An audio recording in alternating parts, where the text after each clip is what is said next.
Welcome back to my channel, guys. We're here in Daytona Beach, and Tim Pool talked about an article today from Newsweek where Adam Kinzinger, that rhino, basically said that if a civil war were to come, it would involve things like targeted assassinations, militia groups fighting each other on the streets, kind of like we've already seen with Antifa and the Proud Boys.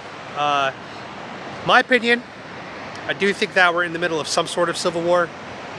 I don't know if it's going to come into hot combat on the street. I hope it doesn't. But I want to know what people think here in Daytona Beach, so let's find out today. Do you think we're in a civil war, or that a civil war is inevitable? Oh my gosh. You know, it's almost like we're in sort of a Stockholm Syndrome version of a civil war right now, because there are some who are aware of it and some who aren't. A lot of us are just kind of walking, you know, step lock along with the people who make the rules, even though we know a lot of it's definitely off right now. Yeah. Someone's a little crazy right now, right? Yeah. And when history looks back, do you think January 6th is going to be a meaningful day, or do you think that it's been overblown by the media and by the left? Oh, it's been way overblown. Way overblown. Because, I mean, in comparison to a lot of things that have been happening in the United States with all of the Antifa and BLM and all the destruction and death and You mean injuries. the Summer of Love? The Summer of The Love. peaceful Yeah, protests. Those in the area of second. Yeah. Everything is opposite world, right? You know, it's like there's woke opposed to not woke, and Summer of Love as opposed to hate. But yeah, I mean, I think I have met some people who think that January 6th was like a big deal, like, oh my gosh, it shouldn't have happened. I mean, the truth is, you know, Ashley Babbitt.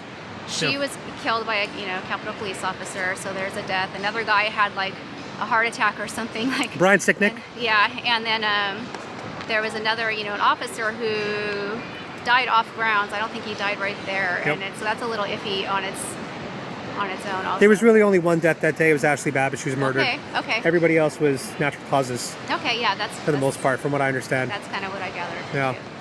Well, thank you so much. Okay. And as a bonus question, are you on the Trump train for 2024? Oh, of course.